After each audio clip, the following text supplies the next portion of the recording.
दोस्तों, आप सबका स्वागत है आपके अपने YouTube चैनल गोल अचीवर्स में।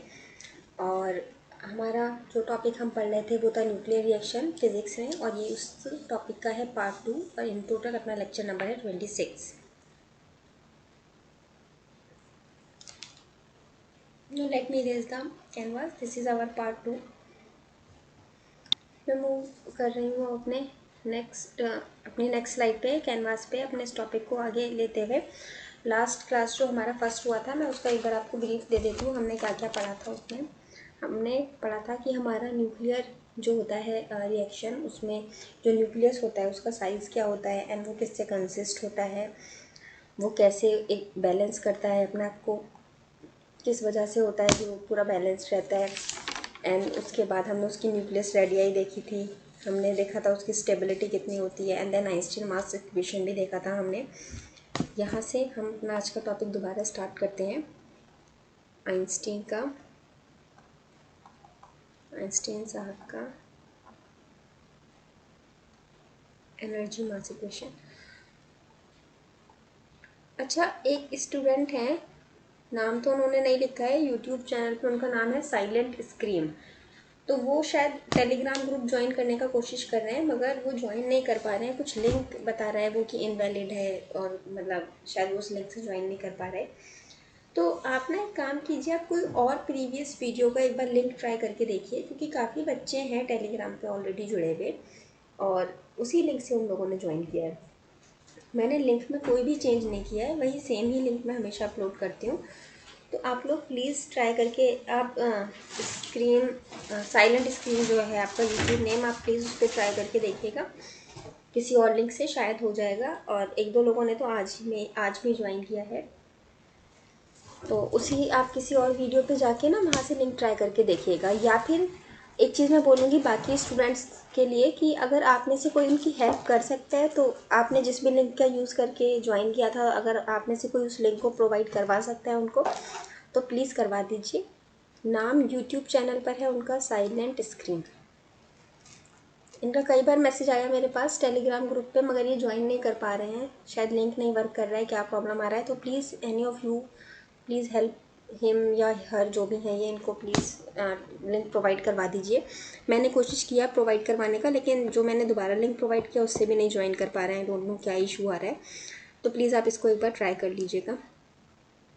एंड इसके अलावा एक चीज़ और मैं बोलूँगी आस्था सक्सेना से। थैंक यू सो मच आस्था, आपने मुझे बताया मैथ्स का, जो मैंने शायद मैथ्स का ही लेक्चर था, वो उसमें बीच में स्क्रीन थोड़ी ब्लैकआउट हो गई है अराउंड 25 मिनट के आसपास। तो मैं आगे से उस चीज़ का ध्यान रखूँगी कि वो चीज़ नहीं हो। लेकिन वो ना अपना आप ही हो जाता है, मेरे को पता नहीं चलता वो कब हो जाता है, टेक्निकल प्रॉब्लम हो वाला। तो आगे से I will to take care कि ऐसा कुछ ना हो। बाकी अगर कभी भी ऐसा कोई प्रॉब्लम किसी वीडियो में आ जाता है तो गाइस प्लीज़ आप मुझे इन्फॉर्म कर दिया करिए, ताकि मैं उसको करेक्ट कर सकूं, और अगर कुछ ज़्यादा मेजर प्रॉब्लम है तो वीडियो दोबारा रिकॉर्ड कर सकूं। क्योंकि मेरे लिए पॉसिबल नहीं हो पाता ना वीडियो रिकॉर्ड करके फिर उस वीडियो को देखना दोबारा से बैठ के पूरा वीडियो, तो वो चीज़ पॉसिबल हो नहीं पाती। तो इसीलिए गाइस आई रिक्वेस्ट यू कि अगर ऐसा कोई प्रॉब्लम होता है तो please let me no. So this is the energy mass equation. मैंने आपको बताया था ये एनर्जी होती है इस मास से जो एसोसिएटेड होती है, और यहाँ पर ये जो सी है इसको हम बोलते हैं कन्वर्जन कांस्टेंट, भी इसको बोलते हैं, या सिर्फ कांस्टेंट भी बोल सकते हो। एग्जाम में आपको कुछ भी पूछ सकता है, तो you must have to know all the names. या कन्वर्जन कांस्टेंट या कन्वर्जन कोफिशिएंट भी इसको बोलते हैं। इसकी मैंने आपको लास्ट लेक्चर में वैल्यू बताया था, याद रखना है, इम्पॉर्टेंट है, आता है ये, डायरेक्ट क्वेश्चन आ सकता है, ठीक है। ये और जो मास होता है इसकी यूनिट होती है AMU। ये 2 पॉइंट थे इंपॉर्टेंट जो बताए थे। एंड कन्वर्जन कोफिशिएंट क्या होता है आपको ये पता होना चाहिए। ओके गाइस, तो यहाँ तक हमने अपने लास्ट लेक्चर में जो है वो कवर कर लिया था। अभी हम इसके आगे चलते हैं।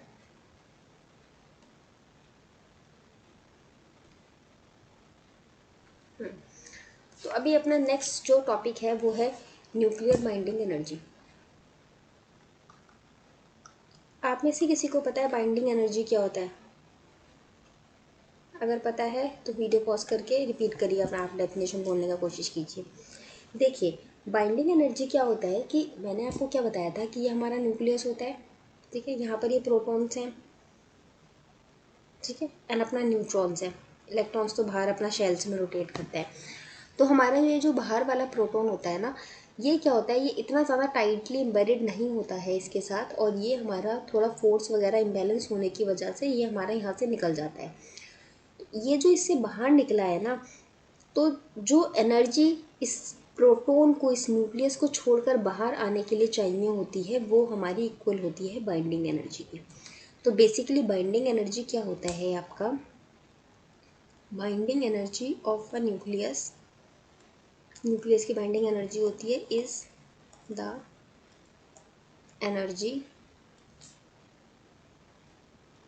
required to split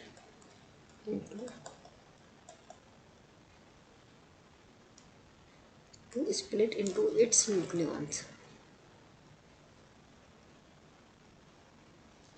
ठीक है, न्यूक्लियॉन्स, ये जो पार्टिकल है जिनसे मिलकर आपका न्यूक्लियस बना हुआ है, उन पार्टिकल्स को हम कहते हैं न्यूक्लियॉन्स। इसमें आपका प्रोटॉन भी आता है, न्यूट्रॉन भी आता है। ये जो पार्टिकल्स होते हैं जिनसे मिलकर न्यूक्लियस बना है, दैट आर द न्यूक्लियॉन्स।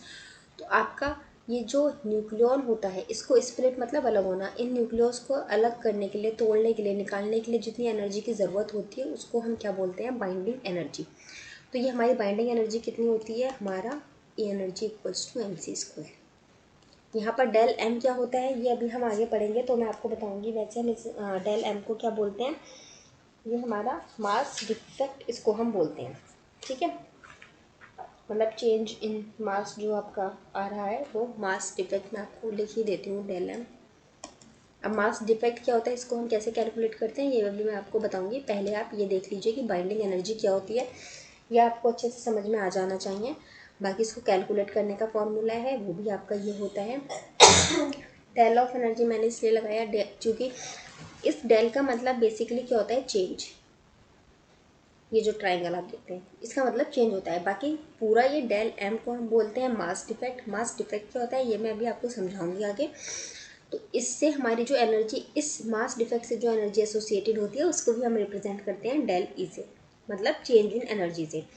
बाकी अगर क्वेश्चन में कैलकुलेट करने आता है तो आप डेल एम c² करेंगे।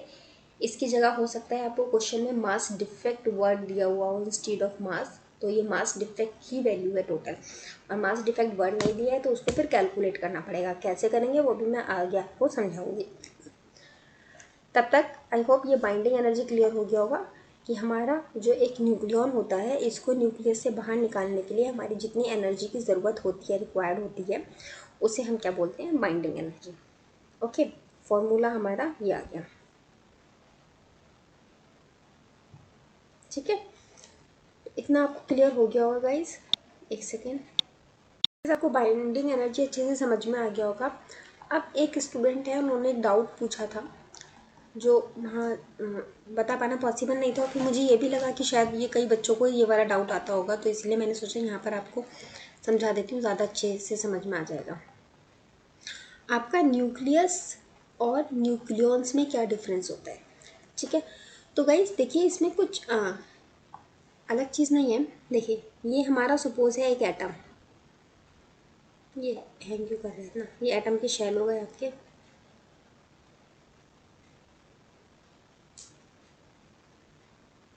ठीक है, और यहाँ ये बीच में हो गया सेंटर में आपका न्यूक्लियस। मैं इसको पूरा कलर कर देती हूँ ताकि आपको ज़्यादा अच्छे से समझा पाऊँ। ठीक है, ये सेंटर में जो पार्ट हो गया इसको आप बोलेंगे क्या, न्यूक्लियस। ये पूरा आपका है क्या, एटम। ठीक है, ये जो सेंटर पार्ट है ये वाला, इस सेंटर पार्ट को आप क्या बोलते हैं, न्यूक्लियस। ठीक है, और यहाँ ये बाहर आपके जो शेल्स हैं, इनमें आपका क्या रिवॉल्व कर रहे होते हो, इलेक्ट्रॉन। अभी मैं सिर्फ आपको एटम का स्ट्रक्चर बता रही हूँ, अभी बताया नहीं है डिफरेंस। ठीक है गाइस, इतना ही यहाँ तक पता होगा, कोई कन्फ्यूजन नहीं है। अब इसके बाद अगर हम इसके अंदर देखें, न्यूक्लियस के अंदर होते हैं हमारे ये न्यूट्रॉन। ठीक है,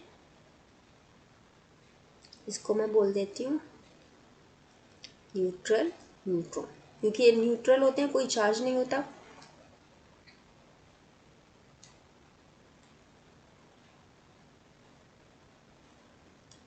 इलेक्ट्रॉन पे हमारा नेगेटिव चार्ज होता है, मैंने नेगेटिव लिख दिया। और यहाँ साथ में एक चीज़ और होती है, वो क्या होती है, सेकंड गाइस,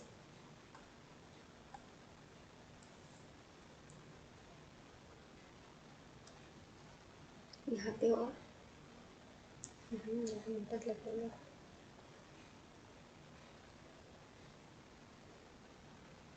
ये ठीक है, ये क्या हो गए आपके प्रोटॉन, और ये कैसे होते हैं, पॉजिटिवली चार्ज। और इन टोटल जो आपका न्यूक्लियस है ये कैसा होता है, ये भी आपका पॉजिटिव चार्ज होता है। तो गाइस ये जो एटम है, इस एटम के अंदर इसके सेंटर में जो पॉजिटिवली चार्ज पार्ट है, ठीक है, सॉलिड पॉजिटिव चार्ज पार्ट, इसको हम कहते हैं न्यूक्लियस, ठीक है। एंड ये आपका मिलके बना होता है किससे, पॉजिटिव प्रोटॉन से एंड न्यूट्रल न्यूट्रॉन से, ठीक है, यहाँ तक क्लियर, कोई डाउट नहीं। अब इसमें क्या है, ये जो दोनों चीज़ें हैं, positive proton and neutral neutron, इन दोनों को हम कहते हैं न्यूक्लियॉन्स, ठीक है। प्रोटॉन को भी आप न्यूक्लियॉन बोलोगे और न्यूट्रॉन को भी आप न्यूक्लियॉन बोलोगे, या साथ में है तो उनको भी आप न्यूक्लियॉन बोलेंगे। तो क्या इससे समझ में आया आपको कि nucleons are the part of nucleus, ठीक है। या फिर आप कह सकते हो nucleus is consist of nucleons, ठीक है। अब मुझे लगता है डाउट आपका क्लियर हो गया होगा, किसी के दिमाग में होगा कि न्यूक्लियस और न्यूक्लियॉन्स में क्या डिफरेंस है। ये जो पूरा बीच का ये जो सेंटर पॉजिटिव चार्ज पार्ट है, इसको हम क्या बोलते हैं, न्यूक्लियस। और ये जिनसे मिलके बना है, प्रोटॉन एंड न्यूट्रॉन से मिलके बना है, उनको हम कहते हैं न्यूक्लियॉन्स। ओके गाइस, समझ में आ गया, ये प्रोटॉन और ये न्यूट्रॉन, इन दोनों को हम क्या बोलेंगे, न्यूक्लियॉन्स। ओके, अब आपको मुझे लगता है न्यूक्लियस एंड न्यूक्लियॉन के बीच में डिफरेंस जो है वो अच्छे से क्लियर हो गया होगा और कोई डाउट नहीं होगा, ठीक है। इससे पहले भी हमने बाइंडिंग एनर्जी पढ़ा था। अब बाइंडिंग एनर्जी के बाद हम उसके नेक्स्ट टॉपिक पे चलते हैं, that is the mass defect. अब बताइए आप मास डिफेक्ट क्या होता है गाइस। देखिए मास डिफेक्ट में क्या होता है, अभी हमने क्या देखा था कि हमारा जो था न्यूक्लियस, इसमें से हमारा कोई इलेक्ट्रॉन इससे स्प्लिट होके बाहर निकल गया था, और इसको बाहर निकलने के लिए जो एनर्जी लगी थी उसको हमने बोला था बाइंडिंग एनर्जी। अब क्या होता है गाइस कि ये जो हमारा प्रोटॉन जो है, जो इससे टूटकर बाहर निकला, और ये हमारा हो गया इसका ये पूरा हमारा न्यूक्लियस। अब मैंने आपको क्या बताया कि न्यूक्लियस हमारा मिलके बना होता है किससे, न्यूट्रॉन से एंड प्रोटॉन से, या इन शॉर्ट हम कह सकते हैं कि न्यूक्लियस हमारा बना हुआ होता है किससे, न्यूक्लियॉन से। मैं न्यूक्लियॉन्स वर्ड यूज़ करूँगी ताकि आपको अच्छे से क्लियर हो जाए। बाकी न्यूट्रॉन आप प्रोटॉन को भी कहते हैं एंड न्यूक्लियॉन आप न्यूट्रॉन को भी कहते हैं, ठीक है गाइस।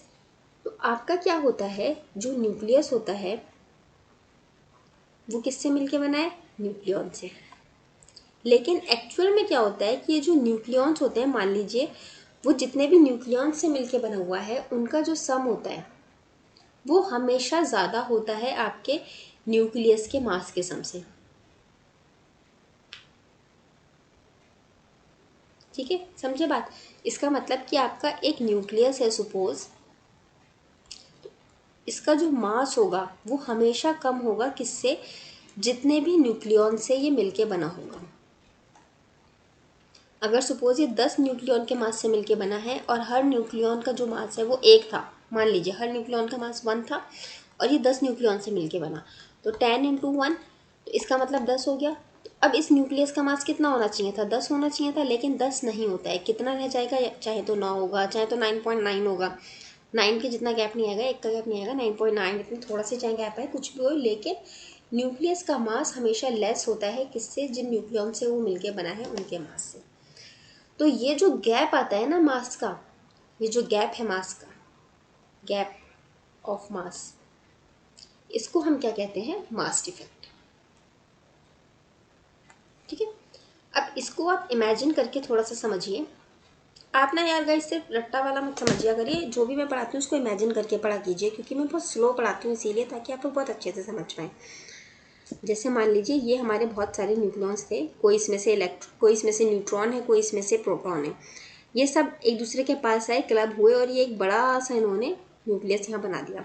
लेकिन जब ये न्यूक्लियस फॉर्म हुआ होगा तो इसमें से कुछ ना कुछ चीज़ एनर्जी हीट की फॉर्म में रिलीज़ हो गई होगी।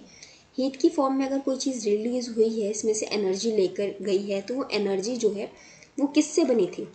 वो मास से मिलकर आई थी। पढ़ा है हमने आइंस्टीन इक्वेशन में, ठीक है। हमारी एनर्जी जो थी वो मास से आई थी। अब सिंस अगर एनर्जी लॉस हुई है तो कहीं ना कहीं कुछ मास भी लॉस हुआ होगा। जैसे मैंने आपको रेडियो एक्टिविटी में बिस्किट के एग्जाम्पल से बताया था, बिस्किट टूटता है तो कुछ कुछ चूरा नीचे गिर जाता है, चार्ज लेस मास लेस, लेकिन अगर ये होता है इसमें तो फर्क तो पड़ता ही है। तो सिमिलरली यहाँ पर भी आपके जो छोटे छोटे न्यूक्लियस हैं, जब ये क्लब होंगे तो इसमें से कुछ ना कुछ एनर्जी की फॉर्म में या किसी और तरह से आपका थोड़ा बहुत मास लॉस हो जाता है। और आपका जो न्यूक्लियस का मास आता है वो इनके जो सम ऑफ मास होता है उससे हमेशा कम होता है, ठीक है। न्यूक्लियॉन्स के सम का जो मास आता है वो ज़्यादा होता है, और ये जो गैप होता है इसको हम क्या बोलते हैं? मास डिफेक्ट, जिसको हम डिनोट किससे करते हैं? डेल्टा एम से, ठीक है गाइस। अब देखिए, एक तरीका है, मैं आपको पूरा डेफिनेशन लिखवा सकती हूँ, रटवा सकती हूँ, but that is of no use कि अगर आप एग्जाम में क्वेश्चन नहीं कर पाते हो, और क्वेश्चन तभी कर पाओगे जब आपको कॉन्सेप्ट समझ में आएगा। अब आपका मास डिफेक्ट को आप कैलकुलेट कैसे करते हैं? बहुत सिंपल फॉर्मूला है। हमारा जो न्यूक्लियस का मास है, ठीक है, इसमें सॉरी न्यूक्लियस का मास को पहले माइनस करेंगे। हमारा जो sum of nucleons, sum of mass of nucleons minus mass of nucleus, ठीक है, ये कर लेंगे। मास ऑफ न्यूक्लियस हम मान लेते हैं एम है हमारे पास, ठीक है। सम ऑफ न्यूक्लियॉन्स हम मान लेते हैं हमारे पास क्या मानते हैं? एम एन कर देते हैं, चलो एम एन, ठीक है, इतना हम सपोज मान लेते हैं। अच्छा, मास ऑफ न्यूक्लियस हमारा कितना होता है? वो करीब करीब हमारा मास ऑफ एटम के इक्वली होता है, बताया था मैंने, क्योंकि वो हमारा इतना बड़ा एरिया कवर कर लेता है। बाद में तो सिर्फ शेल शेल रह जाते हैं, उनमें इतना ज़्यादा कुछ मास होता नहीं है, तो इनका मास लगभग लगभग एक बराबर होता है। मास of nucleus and mass of पूरा एटम हमारा करीब करीब एक बराबर होता है। अगर आपको कभी मास ऑफ एटम दिया हो क्वेश्चन में मास ऑफ न्यूक्लियस की बजाय, तो आप उसको समझ जाना कि मास ऑफ एटम आपका ऑलमोस्ट इक्वल है मास ऑफ न्यूक्लियस के। अच्छा, अब बात आती है मास ऑफ न्यूक्लियॉन्स की। न्यूक्लियॉन्स का मास क्या होगा? मैंने डिनोट कर दिया इसको एम एन से एज ऑफ नाउ, ठीक है, अभी के लिए। बट हमें पता है ये दो चीज़ों से मिलके बना है, किस किस से? मास ऑफ प्रोटॉन से एंड मास ऑफ न्यूट्रॉन से, ठीक है। तो इसका मतलब हमारा जो एम एन है वो हमारा मास of proton plus mass of neutron हो गया, ठीक है गाइस। अब हमें ये पता होना चाहिए कि हमारा जो है न्यूट्रॉन, अब ये तो हमारा एक प्रोटॉन का मास हुआ, ये एक न्यूट्रॉन का मास हुआ। अब सपोज मान लीजिए हमारे 10 प्रोटॉन है, ठीक है, तो हमारा क्या होएगा? 10 into mass of proton plus मान लीजिए हमारे 7 न्यूट्रॉन है, 7 न्यूट्रॉन है, तो 7 into mass of neutron. Sorry, यहाँ स्मॉल एम लिख देती हूँ, तो हमने स्मॉल एम लिया था ना, ठीक है, ये आ जाएगा आपका। अगर आपके 10 प्रोटॉन और 7 न्यूट्रॉन है, लेकिन ये तो मैंने आपको एग्जांपल दे दिया। अब असली में ऐसा थोड़ी है हमेशा आपको 10 प्रोटॉन या 7 न्यूट्रॉन मिल जाएंगे, ये तो मैंने अभी फ़िलहाल के लिए एग्जांपल दिया ना। अब असली में कितने प्रोटॉन हैं कितने न्यूट्रॉन हैं ये आपको कैसे पता चलेगा? कितने आपके प्रोटॉन हैं एंड कितने आपके न्यूट्रॉन हैं किसी एटम में, आपको कैसे पता चलेगा? देखिए, मैंने आपको क्या बताया था, अगर सपोज ये हमें एटम गिवन है तो यहाँ जो ऊपर लिखा होता है ये होता है एटॉमिक मास, और जो यहाँ नीचे लिखा होता है ये होता है एटॉमिक नंबर। मैंने आपको जो फर्स्ट वीडियो बताई थी रेडियो एक्टिविटी की, उसमें मैंने ये चीज़ बताई है आपको, और वहाँ शायद मैंने ये रिवर्स कर दिया है, लेकिन बाद में वीडियो में मैंने उसको करेक्ट भी करवा दिया है। So don't get confuse with the first part. बाद में मैंने चीज़ करेक्ट करवा दी है, उसी वीडियो में करा दी है करेक्ट। आई गेस 5-10 मिनट बाद शायद करेक्ट करा दी है। ऊपर वाला होता है एटॉमिक मास, नीचे वाला होता है एटॉमिक नंबर। और मैंने आपको क्या बताया था, ये जो एटॉमिक नंबर होता है ये आपका होता है equal to the number of protons, बताया था, ये चीज़ याद होगी। तो हमारे कितने नंबर ऑफ प्रोटॉन होंगे यहाँ पर, या इसको मैं और बेहतर ऐसे लिख देती हूँ, एन पी। एन पी मतलब number of proton, M P plus N N M N, ठीक है। अब आपका एन पी कितना है? ये आपका क्या है, नंबर ऑफ प्रोटॉन है। नंबर ऑफ प्रोटॉन कितने हमारे Z के इक्वल है, ठीक है। ये जो एटम का Z है तो हम यहाँ पर ZMP लिख सकते हैं प्लस। अब ये है number of neutron. Number of neutron कितने, मैंने आपको बताया था हमारे न्यूट्रॉन कितने के इक्वल होता है। न्यूट्रॉन मैंने आपको बताया था हम atomic mass minus atomic number करते हैं तो जो वैल्यू आती है वो हमारी कितनी होती है, एटॉमिक नंबर। असल में ये नहीं होता है, वो होता है कि आप इसमें से नंबर ऑफ प्रोटॉन को माइनस कर देते हैं, ठीक है, एटॉमिक मास में से। क्योंकि देखिए एटॉमिक मास, यहाँ समझाती हूँ इसको इरेज करके। अभी मैंने आपको बताया था कि आपका जो मास ऑफ न्यूक्लियस होता है वो ऑलमोस्ट इक्वल होता है मास ऑफ एटम के। मैं आपको पहले ही पूरा कॉन्सेप्ट अच्छे से समझा चुकी हूँ, लेकिन अभी एक एज अ रिवीजन हो जाएगा। मास ऑफ एटम के इक्वल होता है। अब आपका न्यूक्लियस किससे मिलके बनता है, प्रोटॉन प्लस न्यूट्रॉन से मिलके बनता है। तो अगर आपको एटॉमिक मास गिवन है और आपको न्यूट्रॉन निकालना है तो आप कैसे लिख के लिखोगे, आपका ये कॉन्सेप्ट बन गया, प्रोटॉन का मास प्लस न्यूट्रॉन का mass equals to mass of atom आ जाएगा, ठीक है। क्योंकि क्यों आ जाएगा, क्योंकि हमारे ये दोनों आपस में इक्वल है, न्यूक्लियस का मास और एटम का मास, और न्यूक्लियस हमारा प्रोटॉन और न्यूट्रॉन से मिलकर बना है। तो प्रोटॉन का मास प्लस न्यूट्रॉन का मास आपका एटॉमिक मास के इक्वल आ जाएगा। अब आपको सपोज एटॉमिक न्यूट्रॉन का मास निकालना है तो ये क्या आ जाएगा, एटॉमिक मास माइनस जितना आपका प्रोटॉन का मास है, ठीक है। Sorry, not the mass, number of proton, ठीक है। यह आपका, क्योंकि न्यूक्लियस किससे मिलके बना है, प्रोटॉन से न्यूट्रॉन से, तो प्रोटॉन के जितने नंबर हैं प्लस न्यूट्रॉन के जितने नंबर हैं वो आपका बनाते हैं एटॉमिक मास। एंड आपको अगर नंबर ऑफ न्यूट्रॉन्स निकालना है, कितने न्यूट्रॉन्स हैं, तो आप क्या करेंगे, एटॉमिक मास में से माइनस कर देंगे नंबर ऑफ प्रोटॉन्स को। अब नंबर ऑफ प्रोटॉन कितने, सवाल ये उठता है, नंबर ऑफ प्रोटॉन हमारे कितने के इक्वल है, हमारे एटॉमिक नंबर के इक्वल। तो हम यहाँ पर सीधा Z लिख देंगे। तो इस तरह से न्यूट्रॉन की जगह आपका ये फॉर्मूला निकल कर आ जाता है। तो आप यहाँ क्या लिख सकते हो, A माइनस जेड एन। अच्छा गाइस, कभी कभी क्या होता है ना, बोलने में थोड़ा सा वर्ड्स इधर उधर हो जाते हैं, बट वो मैं लिखती इतना हूँ कि आपको समझ में आ जाएगा। जैसे अभी मैंने यहाँ पर गलती से नंबर ऑफ प्रोटॉन और नंबर ऑफ न्यूट्रॉन्स को मास of proton mass of neutron बोल दिया था, क्योंकि यहाँ एटॉमिक मास की बात चल रही थी। तो डू अंडरस्टैंड दैट कि पहले उतना मैं पढ़ा, ये चीज़ें आपको समझा चुकी हूँ। तो अगर अभी ऐसा कुछ गलत निकल जाता है तो उसको समझ जाया करिए कि वो गलती से बोलने में गलत हो जाता है। लेकिन अगर आपको कोई कन्फ्यूजन हो जाती है तो प्लीज़ आप उसको कमेंट बॉक्स में पूछ लिया करिए, वो मैं करेक्ट करवा दूँगी। और मेरा नेट इतना बुरा चलता है, देखिए आ ही नहीं रहा है, परेशान हो गई मैं से। अब आ गया, देखिए कितना छोटा सा इसमें कनेक्टिविटी दे रहा है, ठीक है। यह आपका mass of sum of mass of nucleons ये निकल कर आ गया, ठीक है गाइस। एक बार अब मैं ये वाला पोर्शन जो ये हमने सॉल्व करा है मैं इसको इरेज कर देती हूँ, ताकि हम थोड़ा अच्छे से इसको लिख पाएँ और आपको ज़्यादा अच्छा समझ में आ पाए।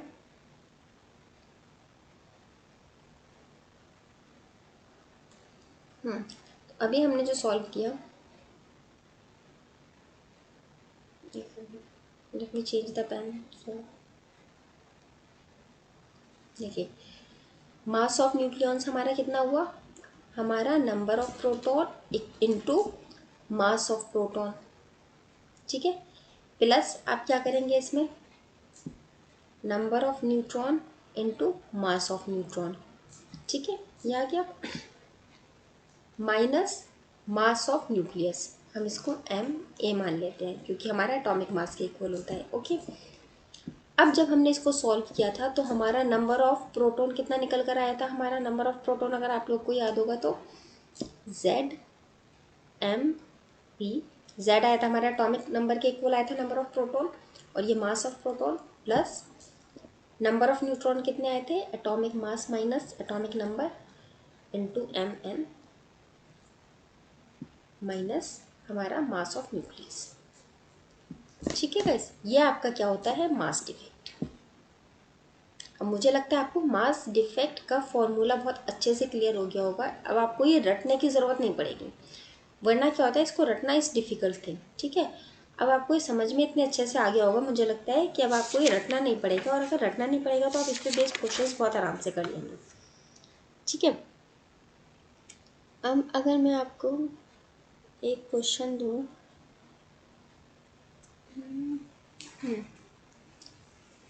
ठीक है, ये आपको मास डिफेक्ट समझ में आ गया हो guys, this is the mass defect. अगर कोई डाउट हो, कुछ समझ नहीं आया हो तो पूछना, मैं कॉन्सेप्ट को दोबारा समझा दूंगी, लेकिन एक्सप्रेशन हमें रटना नहीं है, हमें समझना है, ताकि एग्जाम में अगर एक्सप्रेशन भूल भी जाए और क्वेश्चन आ जाए तो हम एटलीस्ट उसको सॉल्व कर पाए। ओके गाइस, अब इस पे बेस्ड क्वेश्चन मैं आपको चलिए बाद में दूंगी, बाकी तो बाद में मैं आपको प्रोवाइड करवाती हूँ बहुत सारे क्वेश्चंस। सो उसका कोई इतना टेंशन लेने की बात नहीं है।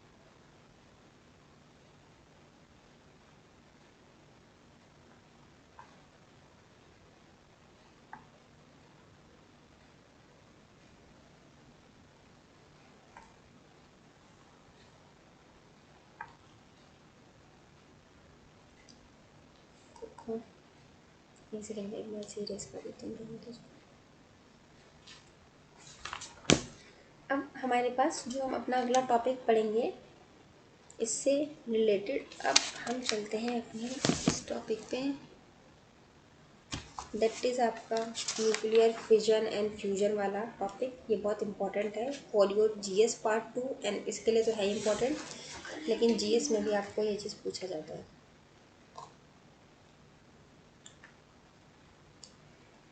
बाहर जाके कनेक्ट करा के लाना पड़ेगा।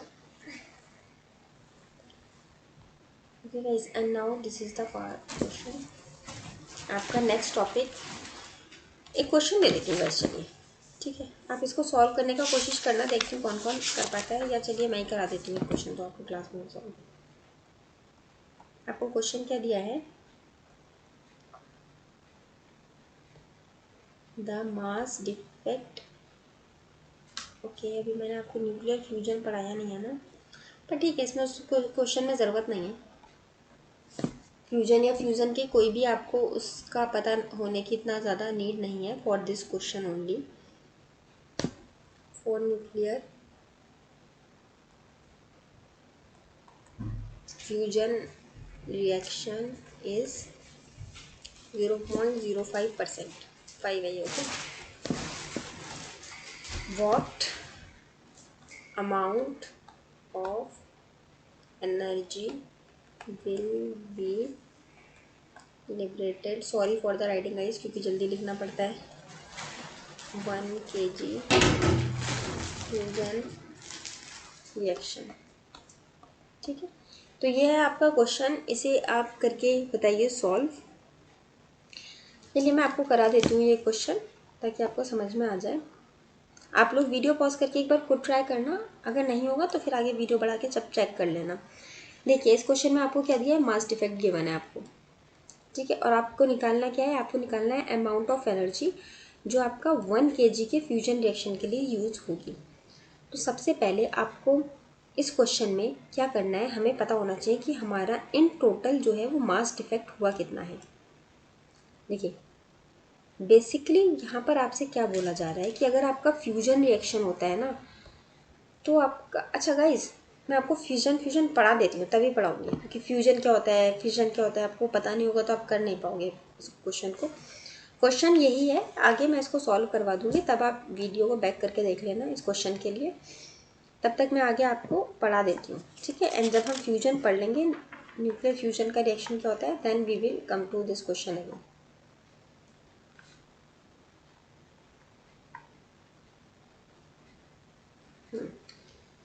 तो गाइस एक सेकेंड,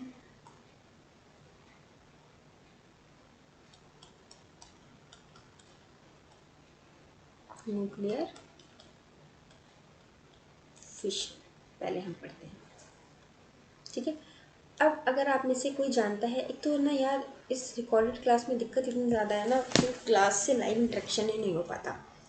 न्यूक्लियर फिजन क्या होता है आप बताइए। देखिए फिजन, फिजन का जो मतलब होता है, देखिए दो टर्म्स हैं आपके इसमें, एक है क्या फ्यूज़न, दूसरा है आपका फिजन। फ्यूज़न से आप लोग समझ रहे होंगे, फ्यूजन का मतलब होता है कंबाइन, ठीक है, एंड फिजन का क्या मतलब होता है, स्प्लिट, ठीक है। बेसिकली क्या होता है, फ्यूजन में आपका जो रिएक्शन होता है वो आपके दो एलिमेंट्स मिलके कोई एक बना लेते हैं नया, ठीक है। एंड फिजन में क्या होता है, आपका एक एलिमेंट कोई दो में टूट जाता है। ठीक है। जैसे अभी अगर हम न्यूक्लियस वाला केस देख रहे थे, उसमें क्या हो रहा था, हमारा न्यूक्लियस था और अनस्टेबल हो रहा था, प्रोटॉन बाहर निकल जा रहा था। तो फाइनली ये इस तरह से कुछ बन जाएगा, यहाँ से प्रोटॉन बाहर निकल गया, ये यहाँ पर आ गया। ठीक है, तो दो में टूट गया हमारा। तो वो बेसिकली आपके फ्यूजन रिएक्शंस हो रहे थे वहाँ पे। आपका फ्यूजन रिएक्शन से अगर आप लोग समझ पा रहे होंगे तो आप लोग यहाँ पर देखेंगे कि क्या होता है, ये splitting of a heavy nucleus. Obvious सी बात है, हैवी होगा वही अनस्टेबल होगा जो जितना ज़्यादा, क्योंकि हैवी होगा तो उसका साइज़ बड़ा होगा, साइज़ बड़ा होगा तो वो सेंटर से दूर हो जाएगा, सेंटर से दूर हो जाएगा तो उसका फोर्स जो है वो नहीं लग पाएगा इतना ज़्यादा। अच्छा, अब आप लोग सोच रहे होंगे कि हैवी न्यूक्लियस की अगर बात हो ही रही है तो वो कितना हैवी होना चाहिए। तो इन जनरल अगर हम देखते हैं तो उसका जो एटॉमिक मास होना चाहिए ना, वो आपका 230 से ज़्यादा होना चाहिए। ठीक है, बाकी एक्सेप्शनल केस में तो आपका कार्बन 14 भी चलता है। ठीक है, कोबाल्ट 60 भी चलता है फॉर रेडियो एक्टिविटी का कॉन्सेप्ट। अच्छा सॉरी, अगर आप ये इसको सोचेंगे हाँ कार्बन 14 या कोबाल्ट 60 का आप लेकर आएंगे, तो देखिए एक्सेप्शन में मैंने उसको क्यों बोला, क्योंकि वहाँ वो जो केस आ जाता है आपका, वो आ जाता है रेडियो एक्टिविटी का। ठीक है, and radio activity and nuclear fission या फ्यूजन ये अलग कॉन्सेप्ट है। फिर ये एक तरह से आपको न्यूक्लियर बॉम्ब जो बनता है ये उस कॉन्टेक्स्ट में चला जाता है। एंड रेडियो एक्टिविटी में क्या होता है, आपका वो नॉर्मल हैवी मैटर होता है, वो डिके करता है, ख़त्म होता है, वो एक चीज़ है रेडियो एक्टिविटी भी। पर फिजन एंड फ्यूजन के केस में आपके दो मेटल आपस में जुड़ेंगे तो ब्लास्ट होगा, या एक बड़ा मेटल दो में टूटेगा तो ब्लास्ट होगा। रेडियो एक्टिविटी का कॉन्सेप्ट में क्या होता है कि आपका बड़ा एटम ये धीरे धीरे धीरे धीरे डिके होता चला जाएगा, कुछ फ़र्क नहीं पड़ेगा ज़्यादा बहुत ज़्यादा। एनवायरनमेंट में फ़र्क पड़ेगा वो अलग चीज़ है, but nuclear reaction is like blast हो जाना। तो वो डिफरेंस है आपका रेडियो एक्टिविटी में एंड न्यूक्लियर रिएक्शंस में बहुत ज़्यादा। कभी कोई पूछे कि मैडम फ्यूजन हो रहा है तो एक है वो दो में टूट गया, फिर वो और टूट गया, फिर वो और टूट गया, तो वो रेडियो एक्टिविटी जैसे ही हो गया, तो नहीं, वो तो अलग कॉन्सेप्ट हो गया, वहाँ बहुत ज़्यादा एनर्जी के साथ वो टूटता है, और रेडियो एक्टिविटी में थोड़ा थोड़ा डिके होता है। Splitting of a heavy nucleus, और कितना हैवी होना चाहिए कि आपका न्यूक्लियर फ्यूजन रिएक्शन के लिए आपका जो आपका न्यूक्लियस है उसका एटॉमिक जो मास है वो 230 से ज़्यादा होना चाहिए। मतलब आपका करीब करीब बना लीजिए, वो आपका जो डी ब्लॉक में जो नीचे वाले एलिमेंट आ गए, यूरेनियम पोलोनियम, वहाँ पर जाके जो होते हैं वो हैवी न्यूक्लियस वाले आ गए। ठीक है, स्प्लिट हो जाते हैं इनटू 2 और मोर लाइटर, कंपैरेटिवली लाइटर, जो पहले था उसके मुकाबले में लाइटर होगा न्यूक्लियाई। और ये प्रोसेस होगा कब, ये हैवी न्यूक्लियस हुआ स्प्लिट हुआ कब होगा, when struck by a neutron. अगर कोई न्यूट्रॉन आके उनको स्ट्रक करता है तो आपका ये होता है क्या, न्यूक्लियर फिजन वाला रिएक्शन। अब इसमें आपको एक तो ये नंबर आप थोड़ा सा याद रखना कि एटॉमिक नंबर आपका मोर देन 230 हो सकता है, क्योंकि मैंने आपको जैसे लास्ट वीडियो में बताया था इस चैप्टर से स्टैटिक क्वेश्चन ज़्यादा पूछे जाते हैं, यही वाले कि आपका एक वैल्यूज़ वाले चीज़ें। लास्ट में मैं समराइज़ कर दूँगी 3-4 वैल्यूज़ जो मैं आपको इंपॉर्टेंट बताऊँगी इस चैप्टर में, वो मैं आपको लास्ट में सब समराइज़ कर दूँगी। ठीक है गाइस, एक तो आप ये याद रखिएगा, ये 2 और 2 से ज़्यादा आपके पार्ट्स में टूट जाता है। ठीक है, जैसे एग्जाम्पल आप लीजिए, आपका सपोज एक एटम है एक्स। ठीक है, एक इससे ये न्यूट्रॉन आकर टकराया कहीं से, सपोज ये एक आपका, एक्चुअली न्यूक्लियर रिएक्शन कैसे होते हैं ना, सपोज ये आपका एक न्यूक्लियर रिएक्टर होता है प्रॉपर। ठीक है, रिएक्टर होता है, उसके अंदर आपके ये हैवी न्यूक्लियस वाले जो होते हैं एटम, ये डाले जाते हैं और कुछ न्यूट्रॉन्स डाले जाते हैं, फिर इनमें आपस में रिएक्शन होता है। तो सपोज़ यहाँ पर एक ही आपका एक न्यूक्लियर एक एटम था हैवी मेटल वाला, जो मतलब हैवी मेटल था या हैवी न्यूक्लियस था, इसके साथ एक जो न्यूट्रॉन डाले गए थे वो इसके साथ स्ट्राइक करता है। इसके बाद क्या होगा, जब ये दोनों आपस में स्ट्राइक करेंगे तो आपका जो न्यूक्लियस होगा ये एक्साइटेड हो जाएगा। एक्साइटेड हो जाएगा मतलब इसके पास एनर्जी आ जाएगी। अब इसके पास जब एनर्जी आएगी तो क्या होगा, ये अनस्टेबल हो जाएगा। अनस्टेबल होगा तो ऑब्वियस सी बात है, या तो ये किसी के साथ कंबाइन होगा या तो फिर ये टूटेगा। फिजन में क्या होता है, ये टूटता है।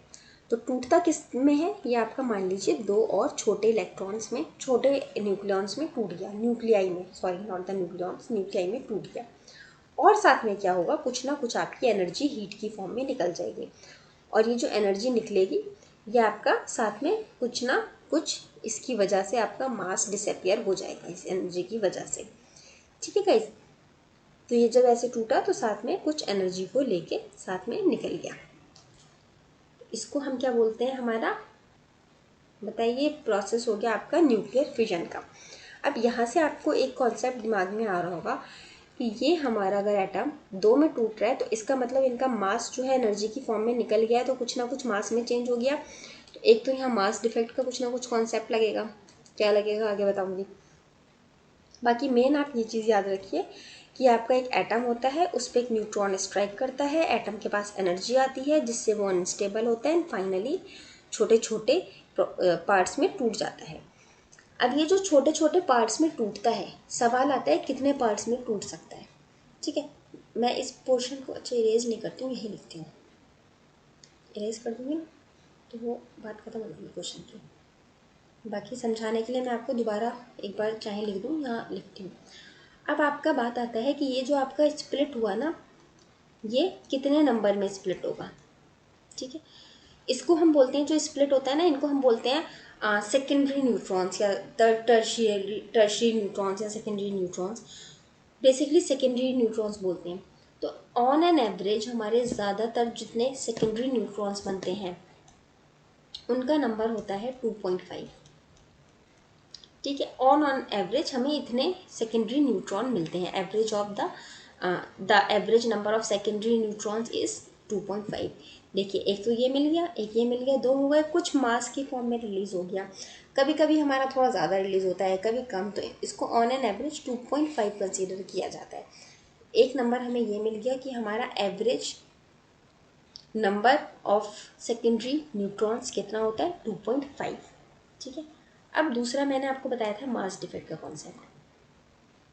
अब आप निकालने के लिए इसको निकालने वाले तरीके में जा सकते हैं मास डिफेक्ट को, लेकिन मैं यहाँ आपको बता देती हूँ, फिजन के केस में जो आपका मास डिफेक्ट होता है वो अराउंड 0.1% रहता है। ठीक है गाइस, ये याद रखना, मास डिफेक्ट आपका न्यूक्लियर फिजन के केस में अराउंड 0.1% होता है। ठीक है, अब आपकी जो इसमें से एनर्जी रिलीज होती है,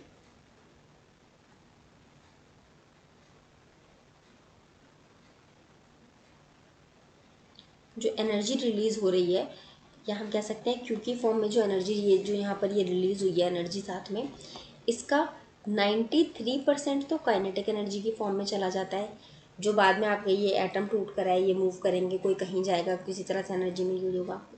ठीक है, ये जो प्रोडक्ट्स है ये मूव करेंगे, इनकी जो काइनेटिक, लिख देती हूँ, काइनेटिक एनर्जी ऑफ प्रोडक्ट्स जो बने उसमें यूज जाती है। और बाकी 7% जो रिलीज होती है वो आपकी गामा रेस की फॉर्म में निकलती है। So this is the important thing कि आपका फिजन रिएक्शन में जो एनर्जी निकलती है वो किस रे की फॉर्म में जाती है। तो किस रे की फॉर्म में जाती है, गामा रेस की फॉर्म में। स्क्रीनशॉट ले लो, पूरा एक ही पेज में लिखवा दिया इसीलिए। ठीक है, so this is all about the nuclear fission. उसके अलावा ये जो न्यूक्लियर फिशन को है ना, इसको हम एक और मेथड के नाम से जानते हैं, या एक और मेथड से एक्सप्लेन करते हैं, उसको हम कहते हैं लिक्विड ड्रॉप मॉडल। क्या है क्या नहीं है उसमें जाने की ज़रूरत नहीं है, सिर्फ एक इसका अल्टरनेटिव नेम है, तो इसलिए बताना मैंने आपको बता दिया, इंपॉर्टेंट है एग्जाम, मतलब इंपॉर्टेंट उतना ज़्यादा मैंने कभी इस पर बेस्ड क्वेश्चन देखा नहीं है, बट फिर भी अगर कभी आ गया, यू नेवर नो। मेन इसमें आपको क्या याद रखना है, हमारा न्यूक्लियस कितना ज़्यादा होना चाहिए, 230 से ज़्यादा होना चाहिए। एवरेज सेकेंडरी जो हमारा होना चाहिए, average number of secondary neutrons 2.5 होने चाहिए। एनर्जी जो हमारी रिलीज होती है वो 93% होती है रिलीज प्रोडक्ट के फॉर्म में, and 7% release in the form of gamma rays, and the mass defect is 0.1%. Okay guys, what is the mass defect? Difference between the mass of nucleons and the nucleus. Okay, so इतना मुझे लगता है आपको बहुत अच्छे से समझ में आ गया होगा, कोई डाउट नहीं होगा। अगर कोई डाउट है तो please let me know, I will explain it again to you. इसके बाद अपन लोग के पास एक नेक्स्ट टॉपिक है न्यूक्लियर चेन रिएक्शन।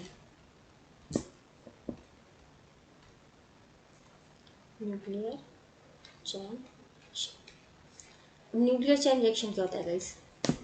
देखिए, न्यूक्लियर चेन रिएक्शन कुछ नहीं होता है, वही चीज़ है जो मैंने अभी आपको बताई।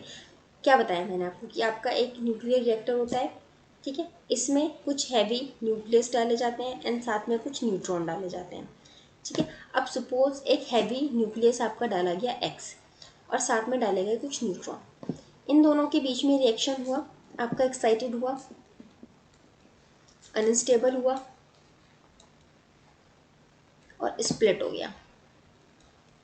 किस फॉर्म में? सपोज एक वाई में और एक जेड में, ठीक है। अब जब ये स्प्लिट होता है ना, तो साथ में आपका एक एनर्जी निकलता है और साथ में कई बार आपके कुछ न्यूट्रॉन्स भी निकल जाते हैं, ठीक है, इसके अंदर से। अब ये जो है आपका न्यूक्लियस किससे मिलके बनता है? प्रोटॉन प्लस न्यूट्रॉन से मिलके बनता है ना। तो जब ये रिएक्शन हुआ तो इस तरह से कई बार बैलेंस होती हैं चीज़ें आपका, कि आपका 2 या 2.5 ऑन एवरेज हमारा लिया जाता है, तो उतने हमारे बन गए इसके सेकेंडरी न्यूक्लियाई, थोड़ी एनर्जी निकल गई हमारी एंड हमारे कुछ साथ में न्यूक्लियस भी निकल जाते हैं।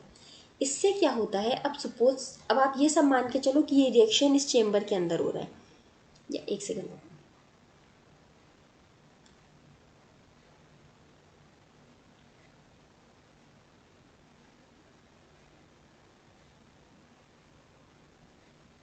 इस तरह से आपको समझो, ये एक न्यूक्लियर रिएक्टर है,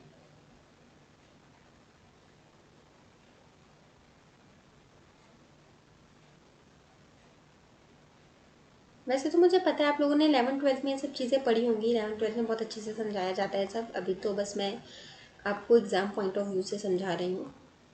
ये है आपका सपोज एक न्यूक्लियर रिएक्टर, ठीक है। मैंने भी आपको क्या बताया कि आपके न्यूक्लियर रिएक्टर में क्या डाला जाएगा, कुछ हैवी न्यूक्लियस डाले जाएंगे एंड साथ में कुछ आपके न्यूट्रॉन्स डाले जाएंगे, ठीक है। यहाँ से एक हैवी न्यूक्लियस था आपका एक्स, वो इसमें आ गया, एक न्यूट्रॉन आ गया यहाँ से, ये एक न्यूट्रॉन यहाँ आया, एक हैवी न्यूक्लियस यहाँ आया, इन दोनों का रिएक्शन हुआ, एक्साइटेड स्टेट हुई, वाई जेड मिले, आपका क्यू आया और आपका एन एक न्यूक्लियन आ गया।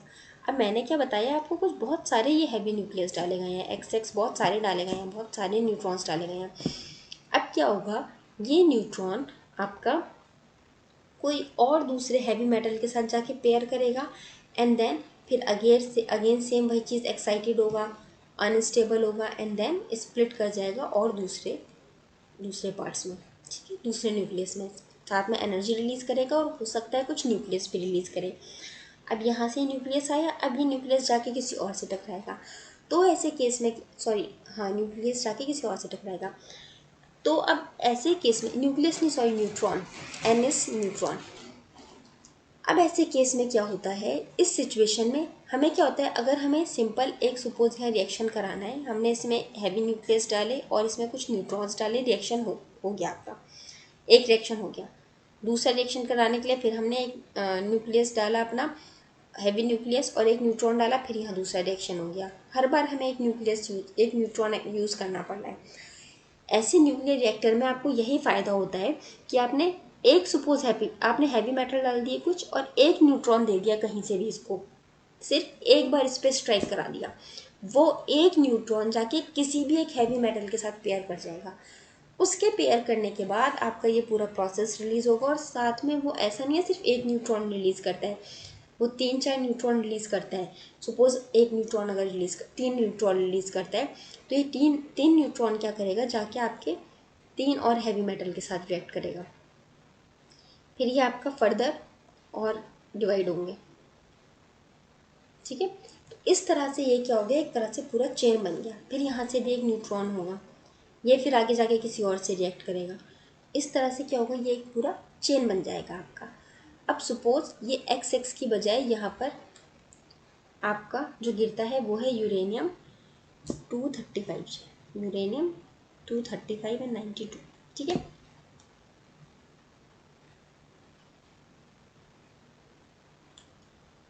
अब ये यूरेनियम 235 एंड 92 है, ये आपका रिएक्ट करता है, एक न्यूट्रॉन आपका कहीं से आके इस पर स्ट्राइक कर जाता है, स्ट्राइक करने के बाद ये एक्साइटेड होगा, अनस्टेबल होगा और ये साथ में आपका जो ब्रेक होगा वो ब्रेक हो जाता है इस तरह से। मान लीजिए बेरियम, इसका मास है 144, एंड इसका एटॉमिक नंबर है 56 एंड साथ में एक और बन के निकलता है क्या, क्रिप्टन, और इसका है atomic mass 989 and atomic number 36।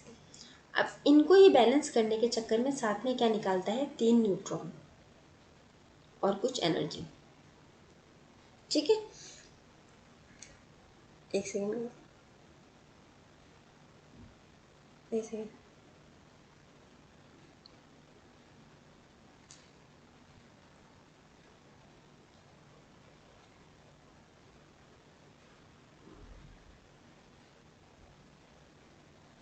तीन न्यूट्रॉन नहीं निकलेंगे गाइस, मेरे ख्याल से 2 न्यूट्रॉन निकलने चाहिए।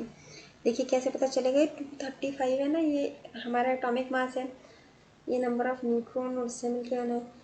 देखो कितना निकलेगा ये आप ऐसे निकाल सकते हो, इसमें हमारा न्यूट्रॉन कितना होगा, 235 माइनस 92, हमारा न्यूट्रॉन होगा कितना, 5 में से 3 क्या, 13 में से 9 का कितने बचे, 4, 143, इतना हमारा न्यूट्रॉन होना चाहिए मेरे ख्याल से। बाकी आप माइनस कर लेना यार, मेरा ना कैलकुलेशन में बहुत गलती हो जाता है। इसको माइनस करोगे तो आपका कितना आ जाएगा, 8, और यहाँ पर आपका कितना रह गया, 13 में से 5 में कितना रह गया, अगेन 8, 88, और यहाँ पर आपका 89 में से 36 माइनस करा तो 3, 8 में से 3 गया 5। अब इन दोनों को ऐड करो, 8 और 3 कितना आ गया, 12, 8 और 5 13 और 14, 142, ये 143। तो आपका एक ही न्यूट्रॉन का डिफरेंस आया गाइस।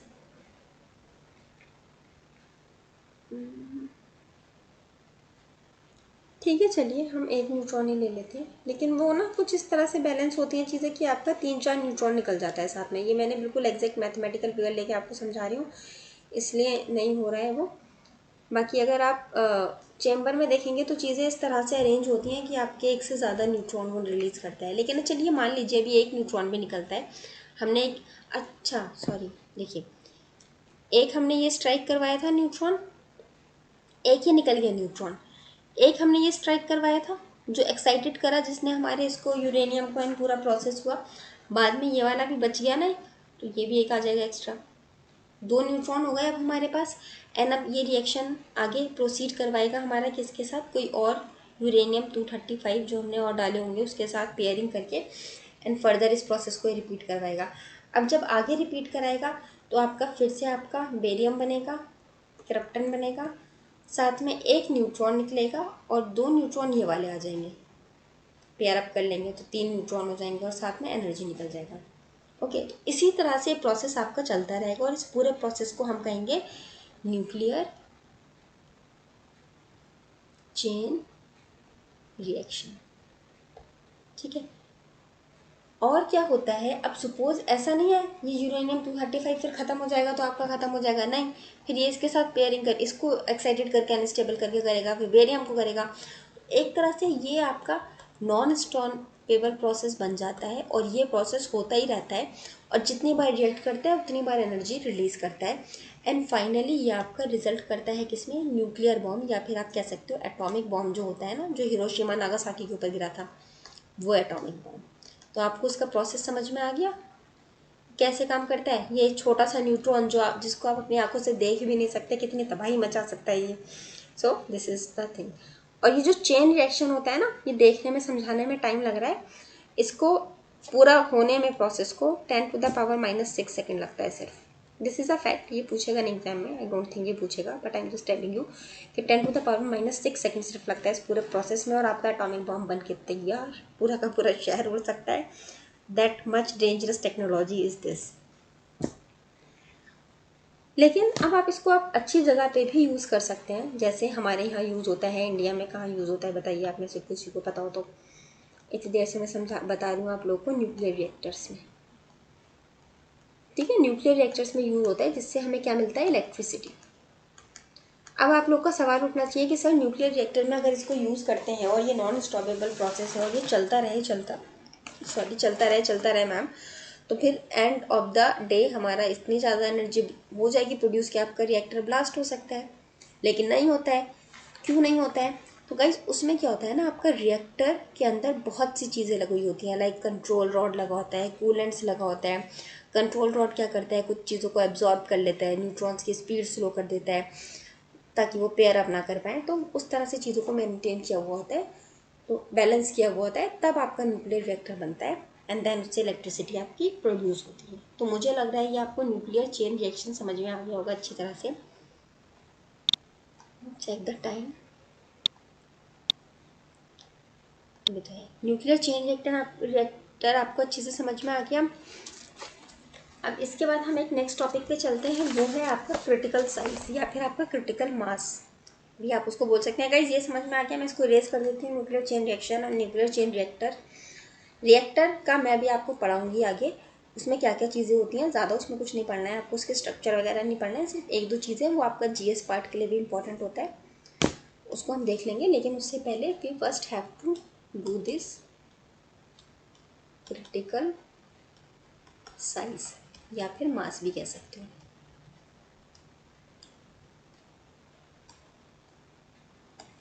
ठीक है, अब इसमें क्या होता है। अच्छा गाइस, हाँ एक चीज़ और मुझे आप लोगों को बतानी थी। आपके ये ज़्यादातर ना उसमें आता है ये वाला क्वेश्चन, आपका इसमें जीएस पोर्शन में बोल आता है ये वाला क्वेश्चन। इससे यूरेनियम से रिलेटेड होता है कि आपका जो मॉडिफाइड यूरेनियम होता है इसको आप क्या कहते हैं, या इम्प्रूव्ड यूरेनियम को। इम्प्रूव्ड यूरेनियम को हम और क्या बोलते हैं साथ में, एनरिच्ड यूरेनियम। ठीक है, सिर्फ एक्स्ट्रा फैक्ट में याद रख लेना इस चीज़ को, जीएस पार्ट में पूछ लेता है कई बार। ठीक है, इम्प्रूव्ड है, IMPROVED, इम्प्रूव्ड यूरेनियम को एनरिच्ड यूरेनियम भी। ठीक है,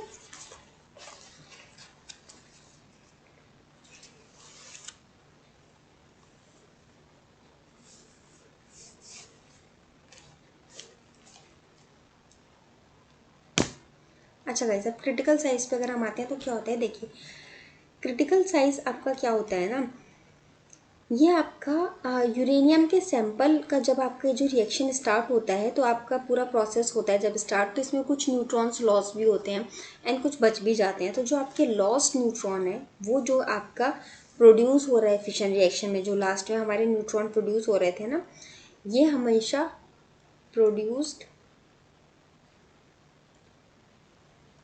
न्यूट्रॉन्स जो थे हमारे फिशन प्रोसेस में, ये हमारे ज़्यादा होने चाहिए लॉस्ट न्यूट्रॉन से। ठीक है, इसका मतलब सपोज हमारा ये एक रिएक्शन हो रहा था,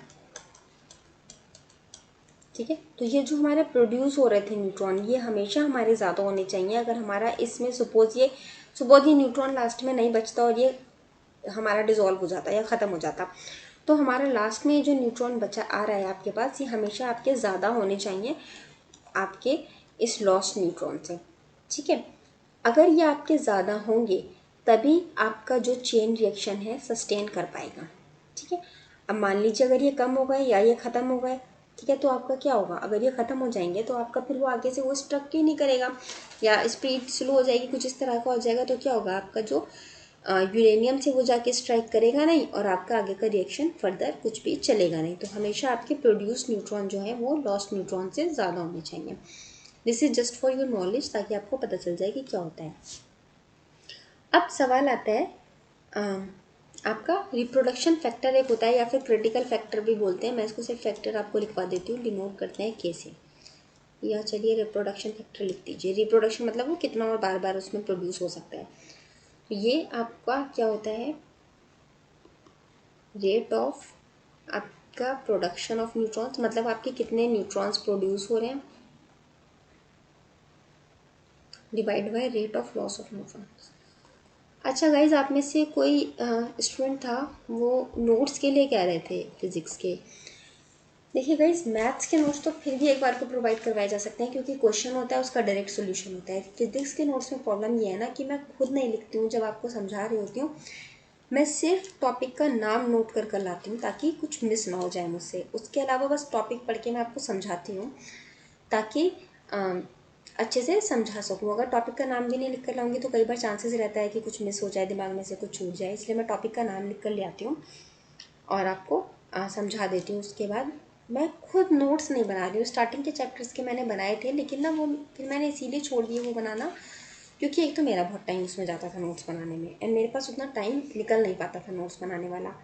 फिर अगर मैं बना भी लेती हूँ ना, तो उसमें फिर आधे अधूरे वाले होंगे। अभी मेरे पास हैं कुछ बनाए हुए, मैंने कुछ 1-2 पॉइंट्स लिख लेती हूँ, लिखे मैं इसी पर्पज़ से लिखे थे कि आपको प्रोवाइड करवा दूँगी नोट्स, पर वही मैं इसीलिए नहीं मैंने प्रोवाइड करवाए क्योंकि फिर वो आधे अधूरे नोट्स हैं। अब सपोज़ मैं आपको एक क्रिटिकल साइज प्रोडक्शन फैक्टर ये पढ़ा रही हूँ, ये मैंने कहीं नहीं लिखा है।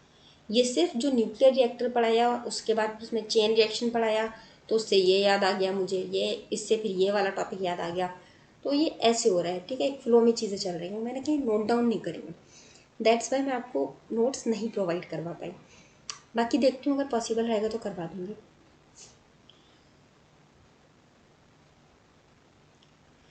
ठीक है गाइस, तो अब आपको 2-3 चीज़ें, अब आपको समझ में आ गया क्रिटिकल साइज। अच्छा, critical size of uranium, sorry मैंने यहाँ यूरेनियम नहीं लिखा। क्रिटिकल साइज ऑफ यूरेनियम का मतलब क्या हो गया कि आपके जो यूरेनियम की वजह से जो आपके न्यूट्रॉन प्रोड्यूस हो रहे हैं वो आपके ज़्यादा होने चाहिए लॉस न्यूट्रॉन से, अगर आप यूरेनियम की बात कर रहे हैं। बाकी अगर पोलोनियम का केस है तो क्रिटिकल साइज ऑफ पोलोनियम में आ जाएगा। कोई और एलिमेंट है तो critical size of that element आ जाएगा। क्रिटिकल साइज पहले सिर्फ इसलिए लिख दिया था क्योंकि आपको इन जनरल चीज़ें बता रही थी। अब हम यूरेनियम स्पेसिफिक थोड़ा सा देख रहे हैं, स्पेसिफिक नहीं देख रहे हैं असल में। छोड़िए, मैं यूरेनियम वर्ड हटा देती हूँ क्योंकि इतना स्पेसिफिक आपके एग्जाम में आएगा नहीं, कंफ्यूज होंगे आप। क्रिटिकल साइज हमारा क्या हो गया of any element, of heavy element, कि हमारा ये जो एलिमेंट है इसके न्यूक्लियर फिजन रिएक्शन की वजह से जो न्यूट्रॉन्स प्रोड्यूस हुए हैं वो हमेशा ज़्यादा होने चाहिए लॉस्ट न्यूट्रॉन से। ओके, तो अगर आपका ये जो एलिमेंट है, ठीक है, इसका क्रिटिकल साइज, अगर ये आपका क्रिटिकल है, ठीक है, अगर आपका, देखिए 3 कंडीशंस बनती हैं। कौन कौन सी? पहला, के आपका इक्वल्स टू 1 है, के आपका लेस देन 1 है, एंड के आपका मोर देन 1 है। तो अगर आपका के इक्वल्स टू 1 है तो वहाँ पर क्या होता है, आपका यूरेनियम जो होता है वो क्रिटिकल होता है, क्रिटिकल मेटल होता है आपका, एलिमेंट जो भी होता है वो क्रिटिकल होता है। और इस केस में आपका जो रिएक्शन है ना वो सस्टेन कर जाता है, ठीक है। अब अगर आपका जो के का वैल्यू है ये आपका लेस देन 1 है, इसको आप बोलते हैं सब क्रिटिकल, ठीक है। और इस केस में क्या होता है, आपका रिएक्शन स्टॉप हो जाता है, ठीक है। आपका अगर के लेस देन 1 है, क्योंकि इसका फॉर्मूला देखो ना, rate of production of neutrons upon में rate of loss of neutrons. अगर लेस देन 1 है तो इसका मतलब ये आपका ज़्यादा हो गया, और ये ज़्यादा है तो आपका वैसे ही कोई रिएक्शन आगे नहीं हो पाएगा। डिनोमिनेटर ज़्यादा हो जाएगा ना, डिनोमिनेटर ज़्यादा हो जाएगा तो आपका ओवरऑल वैल्यू डिक्रीज हो जाएगा। तो आपका आपका के इज मोर देन 1, आपका क्या हो गया, सुपर क्रिटिकल। अब ये कैसे आया, समझ में आ गया होगा? अगर नहीं समझ में आया तो बताना गाइस, वैसे मुझे लगता नहीं है कि नहीं समझ में आया होगा, कुछ इतना टफ है नहीं। सुपर क्रिटिकल क्या होगा, आपका बहुत ज़्यादा एक्सीलरेटिंग हो जाएगा आपका जो होगा उसका मूवमेंट, एक्सीलरेट द मूवमेंट, जिससे आपकी एनर्जी जो होगी वो और ज़्यादा बढ़ जाएगी, एंड फाइनली आपका एक्सप्लोजन हो जाएगा, ठीक है। This is the thing. तो ये आप critical size and critical factor, production factor के इक्वल्स टू 1 एंड क्या, ये सब समझ में आ गया होगा मुझे लगता है। मैं 2-3 इंपॉर्टेंट चीज़ें जो मैंने आज बताई हैं ना आपको, उसको मैं एक बार समराइज़ कर देती हूँ ताकि आपको अच्छे से क्लियर हो जाए चीज़ें। सबसे पहले मैंने आपको मास डिफेक्ट एक बताया था, एक टॉपिक बताया था binding energy, delta E equals to del M C square. यहाँ से ये डेल एम वाला एक वर्ड निकला था, ये क्या था हमारा mass defect, sorry guys, mass defect. Mass defect मैंने आपको क्या बताया था, हमारा सम ऑफ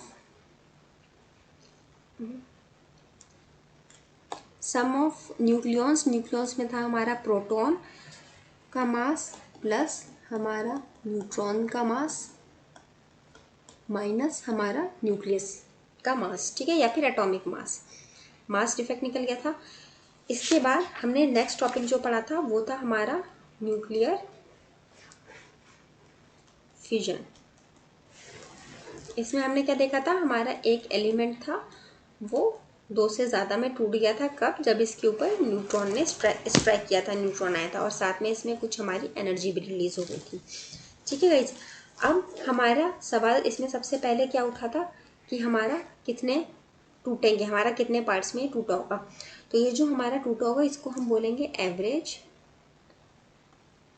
नंबर ऑफ सेकेंडरी। अब देखिए मैं यहाँ लिख ही रही हूँ ना आपके सामने, तो आप लोग भी साथ के साथ नोट कर लिया कीजिए। टाइम तो बराबर लगेगा मुझे भी लिखने में, आपको भी लिखने में। पहले से तो मैं कुछ लिख कर ला ही नहीं हूँ यहाँ पे। तो हमारा कितना बताया था मैंने आपको? 2.5 average number of secondary nucleons. ये जो हमारे बाद में बन रहे हैं ना न्यूट्रॉन्स, इनको ये 2 एलिमेंट में टूटे और एवरेज और जो साथ में और न्यूट्रॉन्स निकलते हैं साथ में एक्स्ट्रा जो मैंने आपको बताया ना, वो हमारा 2.5। एंड देन उसके बाद अपन लोग का इसमें जो मास डिफेक्ट आता है वो क्या आता है? 0.1%। और साथ में ये जो एनर्जी हमारी रिलीज हुई है क्यू के फॉर्म में, ठीक है, इसमें से 93% तो आपका काइनेटिक एनर्जी में चला जाता है प्रोडक्ट का, एंड हमारा 7% कहाँ चला जाता है? गामा रेस की फॉर्म में। तो सवाल एक ये भी बनता है कि किस फॉर्म में रिलीज होगा आपका? गामा रेस की फॉर्म में। ओके, उसके बाद एक टॉपिक मैंने आपको बताया था न्यूक्लियर चेन रिएक्शन का। ठीक है, इसमें क्या होता है? हमारा एक एलिमेंट न्यूट्रॉन के स्ट्राइक से टूटा, साथ में और न्यूट्रॉन निकला, ये फिर जाके किसी और हैवी मेटल से टकराया, एंड देन वो फिर आगे रिएक्शन चलता रहता है। ठीक है, इसके बाद हमने जो सॉरी गाइस, इसके बाद अभी हमने फिर जो नेक्स्ट चीज़ पढ़ी, अरे यार ये मूव कर जाता था, मूव नहीं करना। उसके बाद हमने जो नेक्स्ट चीज़ पढ़ी वो क्या पढ़ी हमने? हमने पढ़ा क्रिटिकल साइज। क्रिटिकल साइज क्या हो गया आपका? कि आपका जो नंबर ऑफ प्रोड्यूस्ड न्यूट्रॉन्स हैं of any element is should be more than the loss number of neutrons. ठीक है, इसके बाद आया आपका क्या? Reproduction factor. उसमें हमने क्या देखा कि हमारा कितना न्यूट्रॉन जो है वो प्रोड्यूस होगा। तो ये था आपका rate of production of neutrons upon में rate of loss of neutrons. इस हिसाब से इसको हमने डिनोट करा था कैसे? इस हिसाब से हमारी 3 सिचुएशन हुई थी। अगर हमारा number of produce and number of loss equal है तो हमारा k इक्वल्स टू 1 आ जाता था। अगर हमारा नंबर ऑफ प्रोटॉन ज़्यादा है, सपोज हमारा प्रोटॉन मतलब प्रोटॉन नहीं sorry number of produce of neutrons हमारा ज़्यादा है, सपोज 2 हमारे प्रोड्यूस हो रहे हैं एंड लॉस हमारा 1 हो रहा है, तो हमारा कितने आ गए? 2 आ गया। तो हमारा k जो आ गया मोर देन 1 आ गया। अब सपोज नंबर ऑफ प्रोड्यूस जो है हमारे वो लेस है, नंबर ऑफ प्रोड्यूस जो है वो लेस है, मान लीजिए 1 प्रोड्यूस हुआ और लॉस हमारा ज़्यादा है, तो हमारे 2 लॉस हो गए न्यूट्रॉन्स, तो हमारा k जो हो गया वो हाफ हो गया ना, तो लेस देन 1 हो गया। ठीक है, अब अगर वो इक्वल्स टू 1 है तो इसको हम क्या बोलते थे? Critical case. ठीक है, हमारा element size of element is critical.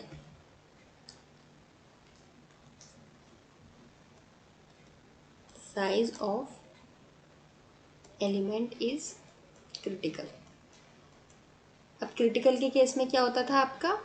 जो रिएक्शन है चेन रिएक्शन, क्योंकि चेन रिएक्शन की बात थी ना यहाँ पर, चेन रिएक्शन क्या होगा? सस्टेन कर जाएगा। अब अगर आपका मोर देन 1 है तो ऐसे केस में क्या होगा? आपका जो हमारा साइज ऑफ एलिमेंट है उसको हम क्या बोलेंगे? Super critical. ज़्यादा आ गया ना, सुपर हीरो टाइप्स ऊपर ही चला गया बिल्कुल, तो यहाँ पर हमारा क्या होगा? एक्सप्लोजन हो जाएगा। ओके गाइज, यार कुत्तों के भौंकने की आवाज़ आ रही है, क्या डिस्टर्बेंस हो रहा होगा। अब अगर हमारा k इज़ लेस देन 1 है तो हमारा साइज ऑफ एलिमेंट क्या हो जाएगा? सब क्रिटिकल कहेंगे उसको हम। इस केस को हम क्या बोलते हैं कि हमारा फाइनली जो रिएक्शन है चेन रिएक्शन वो हमारा स्टॉप हो जाता है। ठीक है गाइस, तो इतनी चीज़ हमने आज पढ़ी है, अच्छे से समझी है। बाकी क्वेश्चन दिया है मैंने आपको, उसको ट्राई कीजिएगा अगर आप लोग कर पाए तो, वरना तो हम नेक्स्ट अपना जो भी क्लास लेंगे उसमें डिस्कस करेंगे। और गाइस इस चैप्टर में जो ज़्यादातर क्वेश्चंस होते हैं ना वो मास डिफेक्ट वाले होते हैं, एंड वो इतने बड़े होते हैं ना कि मुझे लगता नहीं आपके एग्जाम में आएंगे। बाकी मेरे पास जो क्वेश्चंस हैं इस चैप्टर के, जैसे मैं आपको बाकी चैप्टर्स के न्यूमेरिकल्स प्रोवाइड करवाती हूँ तो इसके भी प्रोवाइड करवाऊंगी। उसमें से कुछ क्वेश्चंस हैं जो आपके मतलब के हैं, और हो सकता है 1-2 क्वेश्चंस ऐसे हों जो आपके यूज़ के ना हो, 1-2 नहीं बल्कि ज़्यादा ही क्वेश्चन होंगे जो आपके यूज़ के नहीं होंगे। तो डोंट गेट वरी कि मैम ने ये नहीं पढ़ाया और ये क्वेश्चन कहाँ से आ गया, वो आपके यूज़ का नहीं होता है क्वेश्चन, इसीलिए मैं उसको हटा देती हूँ। कोई फ़ायदा होता नहीं है ना उसको ज़्यादा फालतू में पढ़ने का जो एग्ज़ाम में आना नहीं है। तो this is the summarise of today's topic guys. अगर आपको कोई डाउट है या कुछ भी पूछना है तो मुझसे प्लीज़ पूछ लीजिएगा, कमेंट बॉक्स में आंसर आप पूछ सकते हैं। हाँ गाइज, एक चीज़ मैंने आपको वीडियो के स्टार्ट में बोला था, एक कोई स्टूडेंट है यूट्यूब पर है, उनका साइलेंट स्क्रीम करके नाम उन्होंने दिया हुआ है एंड अपने यूट्यूब चैनल पे, और उनको ना कुछ टेलीग्राम चैनल का लिंक नहीं मिल रहा है, तो please guys do help him या हर, जो भी है वो, ताकि उनको लिंक मिल पाए। और उनको शायद कुछ डाउट्स पूछने हैं, वो पूछ नहीं पा रहे हैं क्योंकि उनके पास टेलीग्राम लिंक उनका वर्क नहीं कर रहा है। क्या प्रॉब्लम है मुझे भी समझ नहीं आ रहा है। अगर आप में से कोई हेल्प कर सकता है तो प्लीज़ हेल्प कर दीजिए। एंड अगर आपको ये वीडियो अच्छी लगती है तो प्लीज़ इसे लाइक कीजिए, शेयर कीजिए एंड प्लीज़ मेरे चैनल को सब्सक्राइब कीजिए। एंड अगर वीडियो लेट हो जाएगा तो उसके लिए आई एम सॉरी गाइस। आपने देखा होगा यहाँ पर नेट नहीं चल रहा है आज भी, ना थोड़ा सा नेटवर्क आ रहा है, फिर भी वो जितना भी चलेगा मैं बैठ के अपलोड करने की कोशिश कर रही हूँ जब तक भी अपलोड होगा। And this is it for today guys, thank you very much. कोई भी सजेशन हो, कुछ भी बताना हो तो please tell me in the comment box और on my telegram channel, link description box में प्रोवाइड करवा दूँगी। और अच्छे से पढ़िए, मस्त रहिए। बाकी फिर मिलते हैं आपसे नेक्स्ट वीडियो में, तब तक के लिए बाय बाय।